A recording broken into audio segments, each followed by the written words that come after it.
Thank you very much, Priscilla. That statement you have made, I know you could be having one supporter here in the name of Dr. Uhuru Odinga.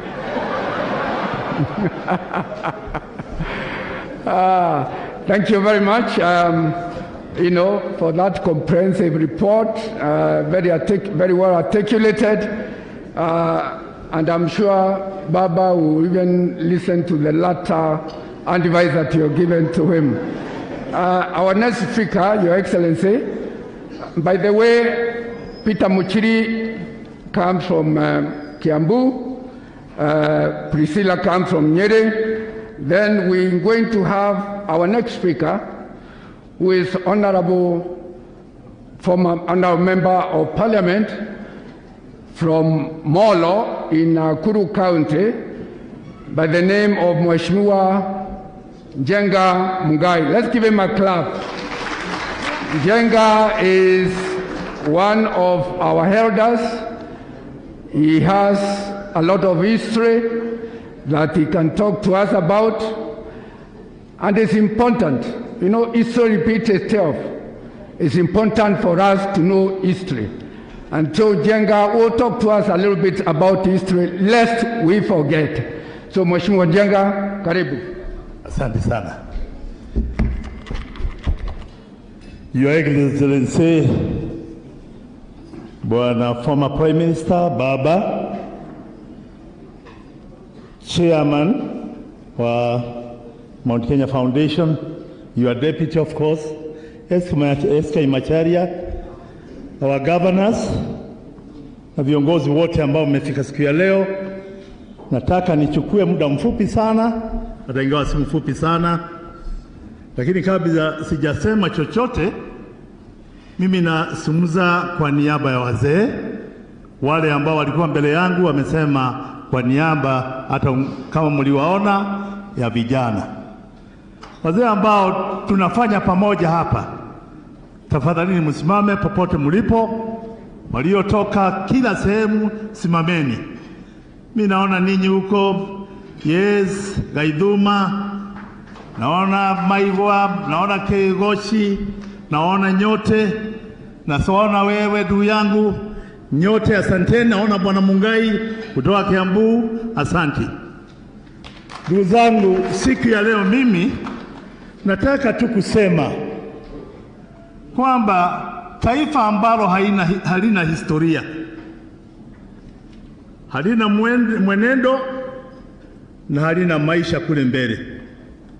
Kwa hiyo na imani kama vile Wakikuyu wanavyosema, umuthi niguo teithagia rucio, ira rirateithirie umuthi.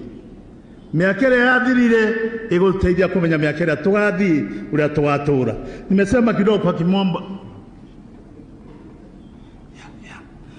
Nasema hayo Bwana Prime Minister kwa sababu hapa walio wengi leo ni Wakikuyu. Wewe umekuja hapa kama mzee ambaye tunaheshimu kiongozi wetu, na nikasema nianze na hilo nimesema. Nataka pia kuchukua nafasi hii, Your Excellency the Prime Minister, to thank His Excellency the President Mheshimiwa Uhuru Kenyatta. Uhuru, kwa wale wote ambao wamesikia tukisema pale na hapa, Uhuru tukimwangalia ni kiongozi ambaye anaangalia historia ya nyuma, anaangalia historia huko, na Uhuru hachukui historia kwa mchezo. Uhuru anakumbuka yale yote ambao sisi wote tumeyapitia, lakini wengi wetu wanasahau. Bwana Prime Minister, nataka kuchukua nafasi hii kwanza kukushukuru wewe na kumshukuru Rais, kwa sababu wale ambao hawajui siasa, pahali tulikuwa tumefikia 2017 was a very delicate moment, na pahali ambako taifa lilikuwa tu karibu kutumbukia katika shida, na kuna wale waliokuwa wakitaka shida iingie ndio isemekane unaona wameshindwa kuongoza. Wakikuwa waambiwa mnaona mmeshindwa kuongoza. Lakini wewe mwenyewe ukawa na doto au ukawa na hekima au chochote kilichokuguza na kikamuguza ndugu yako Mheshimiwa Uhuru Kenyatta, mkaamua tusahau yote ambayo tungetaka, tusahau yale yote tumefanyana, wacha tuamkuane, wacha tukae pamoja kama wazee wa nyumbani au vijana wa nyumbani walio wakubwa katika boma hii, tuokoe boma hii. Mlipokaa pamoja mkasalimiana, mliokoa Kenya sana. Sisi ambao tunakaa sehemu ambazo zimekuwa na misukasuko na shida nyingi, tulikuwa tumeona dalili za mambo ambayo yangekuwa mambo ya machozi, mambo ya kuharibu tena baada ya kuharibu kwa miaka 24.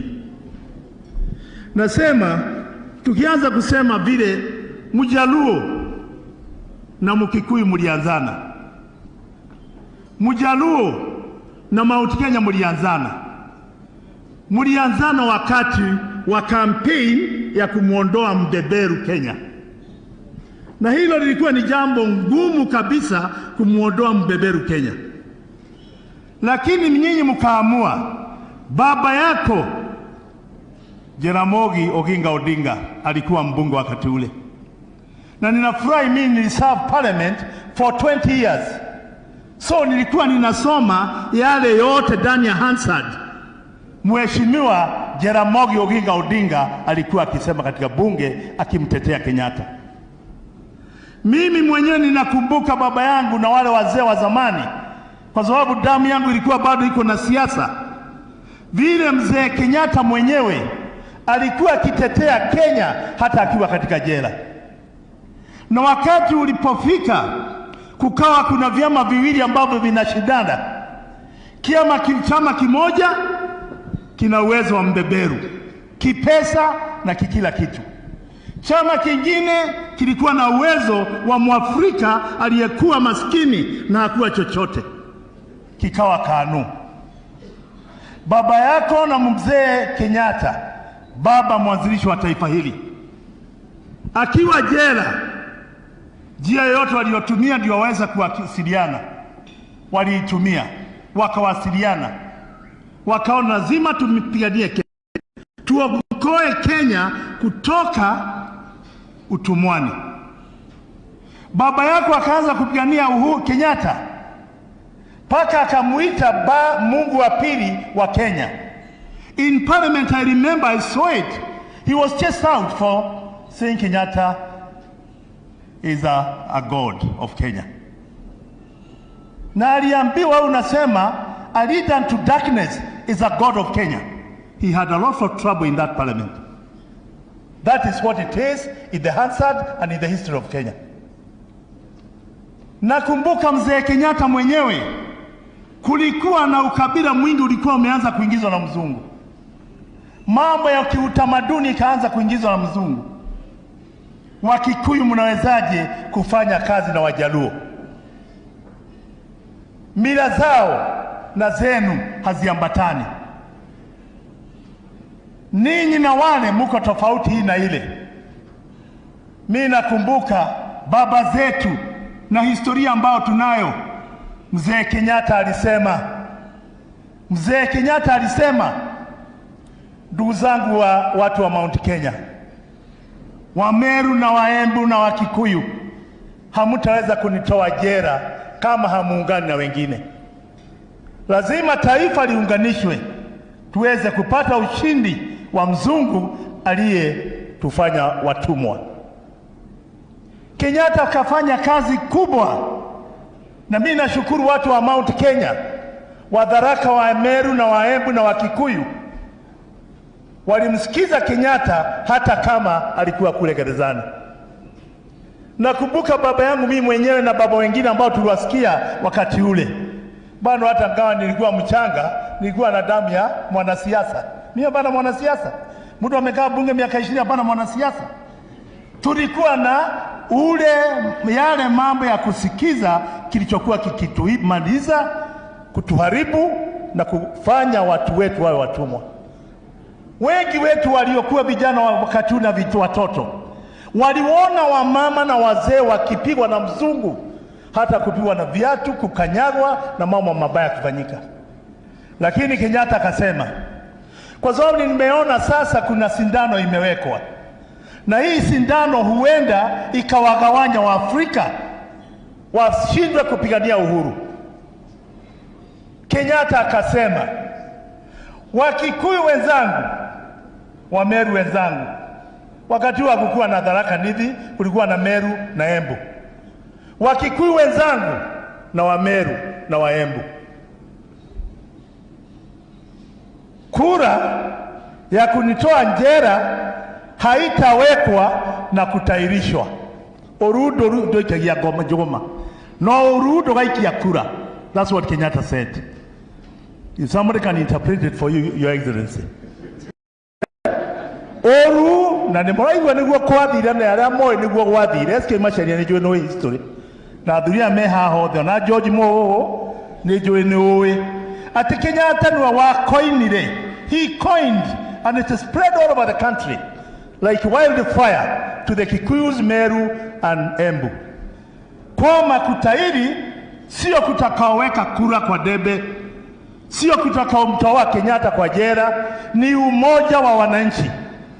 Mumushike Raila, mumushike Odinga, Jaramogi Oginga Odinga, mukae na yeye, mumusikize, musikie James Gishoro, musikie viongozi wote kina Dr. Mongai, kina Tom Mboya, mukiongozwa na Odinga anayenipigania, mjue ya kwamba kutairi hakutanitoa jera. Kitakachonitoa jera ni umoja wenu wa Kenya.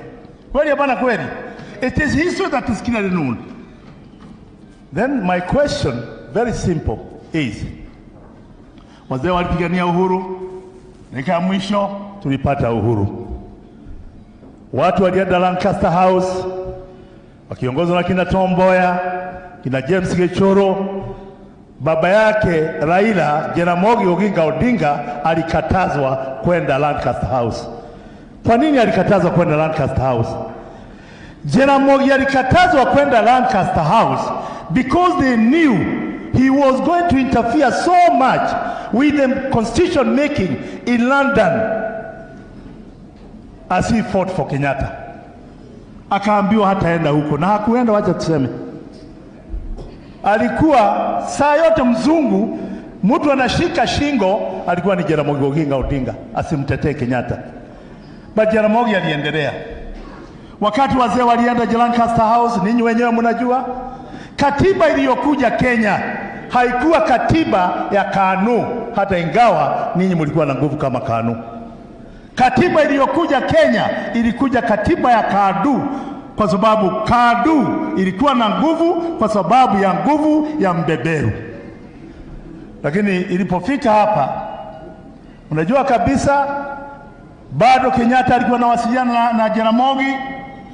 Walitembea uwanjani kuwalaki walipokuwa wakirudi, lakini Jomo akasema katiba ambayo imefika ni katiba ya Wakenya, hapana ya KADU au KANU. Wakaingia Kenya. Walipoingia Kenya, ndugu zangu, wakaanza mambo ya ushindano. KANU na KADU wakaenda kwa debe. Na waambie ndugu zangu, isipokuwa ni Jaramogi Oginga Odinga akawashika Wajaluo, akawashika wengine waliokuwa na ungana na hawa, mzee Kenyatta alikuwa jela. Wale ambao walikuwa na hapa hakuwa na uwezo kama wa Kenyatta, lakini Jaramogi alikuwa na uwezo mwingi sana. Walipokwenda kupiga kura, KANU ikashinda. The first prime minister akawa mzee Jomo Kenyatta. My question, ndugu yangu deputy wa Mount Kenya Foundation, wewe ni mtu umeona vile mmefanya kazi nyingi na wazee hapa ambao wako hapa.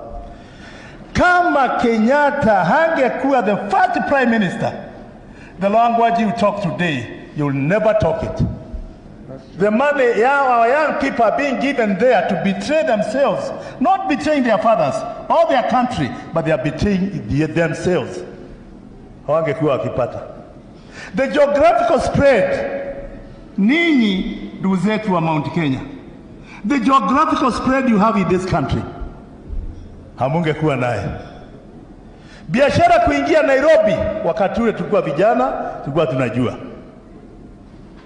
Biashara ambazo mko nazo Nakuru, Eldoret, Kitale, Mombasa, hata Kisumu kwenu mzee Raila. Si mimi nakujanga huko. Mimi najua mahali mengi 800. Hamungekuwa naye. The first prime minister alisaidia kazi ikawa sawa. The first prime minister alisaidia Kenya kupata uhuru tukawa vile tulivyo sasa. Hiyo ilikuwa ni daraja Mwenyezi Mungu alijenga, akasema Kenya itavukia hapa ndio mpate uhuru ambao mko nao sasa, na uhuru ambao ninyi wenyewe are enjoying. Whether you come from Kikuyu community or Mount Kenya or Luo community or from whatever community, all of us are enjoying the freedom and the liberty our forefathers gave us. If it were not for that unity, where would we be by now? We would be having Rift Valley kama Zimbabwe, White Islands, native land ya wazungu. We would be having the coffee land in Central Region, ikiwa the coffee land of the white wazungus. Lakini wale wazee wawili wakajisacrifice, hiyo ndio historia. Nikiendelea mbele kidogo, zote sitaki wakaisha sana. Nataka kumkumbuke ya kwamba wakati wa vyama vingi mlijua vile iliendelea. Kulianzishwa mambo ya upinzani inaleta nini, mambo yakawa mabaya sana. Watu walikwisha Rift Valley. I don't want to tell you because you all know it. I was a member of parliament, a very vocal member of parliament. Anybody knows. And I want to say, James Orenga, were you not my witness that I was near that? And even Baba, si tulikuwa naye bunge. Tuliona mimi sikuwa mtu ya kucheza.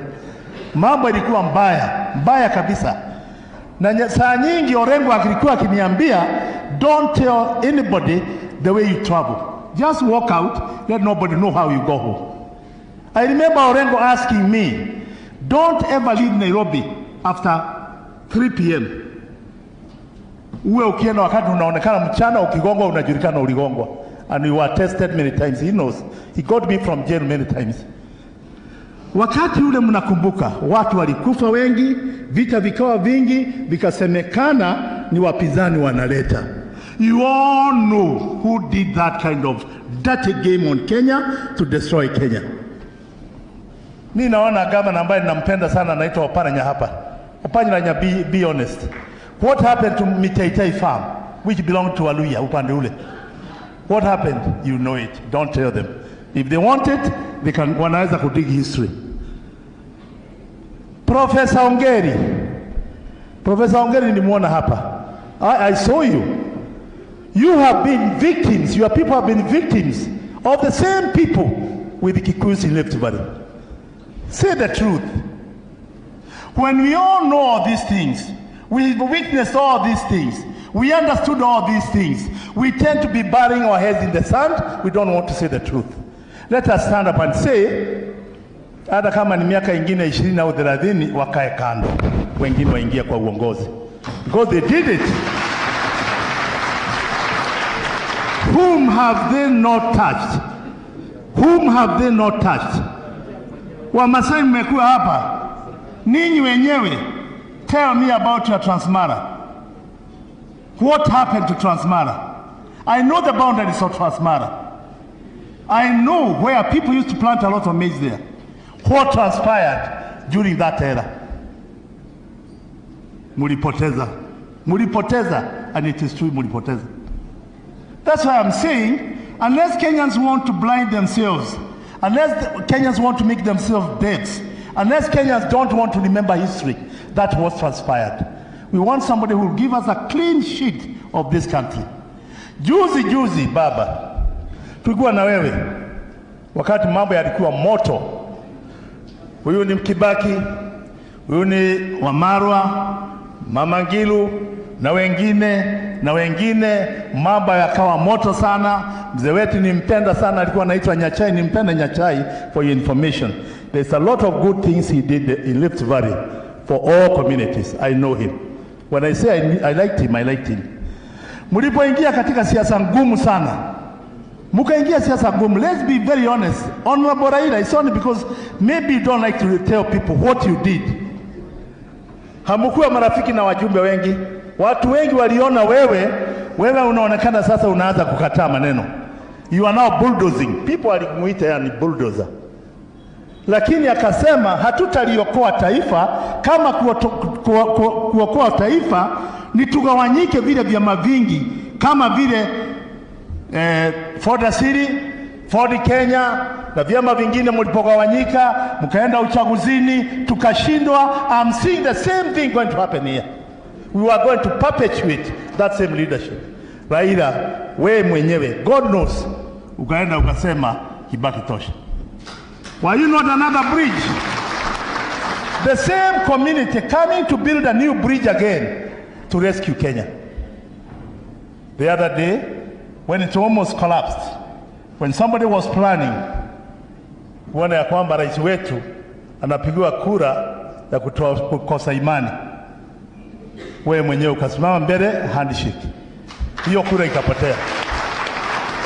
Tena hapo ukaokoa. Mwenyezi Mungu let me tell you, wa Kikuyu na Wameru na wale wengine, mimi najua leo ni wa Kikuyu wako hapa, lakini mbu iko jambo ambalo mimi nataka kulisema na ukweli ujulikane, uongo uwekwe kando, kwa sababu siku za mwisho za Mwenyezi Mungu ukweli utawekwa pale, uongo uwekwe pale, tuone ni nini kitakachoushinda. Rais alikuwa anataka awekewe a vote of no confidence. Vote of no confidence by the same person he assisted from where he came. Lakini Mungu ni mwema, mlipoungana Kenya inaendelea. Mabarabara yamejengwa, mambo yamejengwa, na nisiposahau, kwa sababu naweza kusema mengi kuhusu historia, mjue kuna historia ambayo tunasahau, na ndio kwa nini wa Kenya tunazidi kuingia ndani ya shida kwa sababu ya ukabila usio na maana. You remember when Enos Pukia was struck? Honorable Raila, I was with you in parliament. Honorable Orengo, I was with you in parliament. When Enos Pukia was struck, I was the first person to go to Enos Pukia. After I was called, akukuwa na hii simu hii mambo ya mobile, ni upigiwe simu ukiwa Moro, uanze safari na gari, uingie Naivasha, uanze kwenda, na tulipoingia Enos Pukia, vile tulikuta police na vile walitufanya. But we became fighters also. We fought our way out and we went up to Enos Pukia. Tukakuta Father Kaiza, ile mzungu father alikufa, na wengine mafadha wengine, na tabu ambayo tulikuta huko. Nilirudi kufika Nairobi, tukamuita Mheshimiwa Muturi Kigano kama hivyo, lakini wajumbe waliondoka. Muturi Kigano tulikuwa na wewe, Mwicha tulikuwa na wewe, Imanya tulikuwa na wewe, Jenga Karume tulikuwa na wewe, na viongozi ambao tuliungana. Tukakimbia mara moja nilipowaambia ninyi vile ilivyo. Tukaenda kwa Kiari wa Njoki hapa, magunia 100 ya unga tukaweka karori. Tukasema lazima tuende Enos Pukia. Tulipoenda Enos Pukia, wale viongozi walipokuja na ushuhuda ambao nilikuwa nimepeleka bunge, Mzee Jaramogi Oginga Odinga, Bwana SK, it is true what I'm saying, the Hansard can bear me witness. Mzee Jaramogi Oginga Odinga akasema we must adjourn parliament. He was an old man, but he trusted some of us. We must adjourn parliament. If this is what has happened, 20 people have died within hours, and even some people shot, some people na buduki, hapana mkuki au mshale. Jaramogi Oginga Odinga aka-adjourn parliament. That whole afternoon we discussed matters of national importance.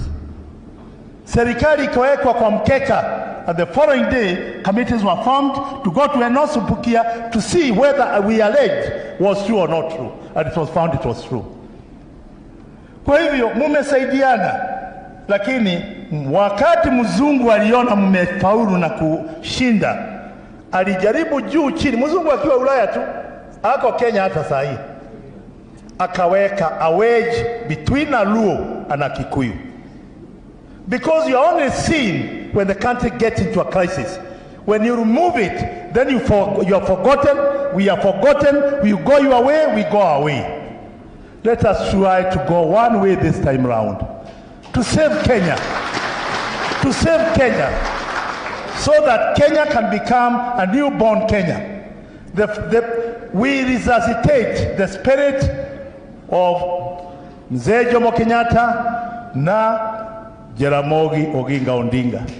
Uhuru ni Kenyatta, wewe ni Jaramogi. Njia walikuyopitia tupitishieni tuone kama maafa ambayo tuko nayo. Kama haya tunaona hapa. Na mimi naona huyu ambaye mmekaa na yeye, Governor Muridi. If I'm told to talk about tribal clashes, how they are organized, how they end up, and what happens, you are on your way home. Not unless these people, all of these people save you. They want to disenfranchise those people so that you have no votes in Laikipia. Na wajumbe wengine. Hiyo ndio inafanyikaga. So mambo mnaona Laikipia si ati ni ajali, si ati ni ng'ombe inaibiwa. Kwani miaka hiyo yote hakukuwa na ng'ombe ya kuibiwa? Kwani hakukuwa na biashara ya ng'ombe? Kwani mabuduki makubwa mao mnaona hakukuwa na hiyo mabuduki? Find out where is that money buying that buduki inatoka wapi? Thank you, Mheshimiwa. And I want to allege anybody can take me anywhere. No. I still question 15 billion Equity Mulikana hamukutoa. Mwenye kutoa alisema alitoa. Mbele miaka ya mbele niwaambieni ninyi, watu walikuwa wanapata training kutoka Transmara, wanapata Doinet, wanapata Mount Elgon. Mount Elgon ya Kenya, hapana ya Uganda. Who knows what is happening in Laikipia is the same training grounds that have been revived with that money to come and do the damage it is now doing for Kenya. God bless you. Let me say not more than that, but I wish I had more time to say the history you either know or don't know. Thank you.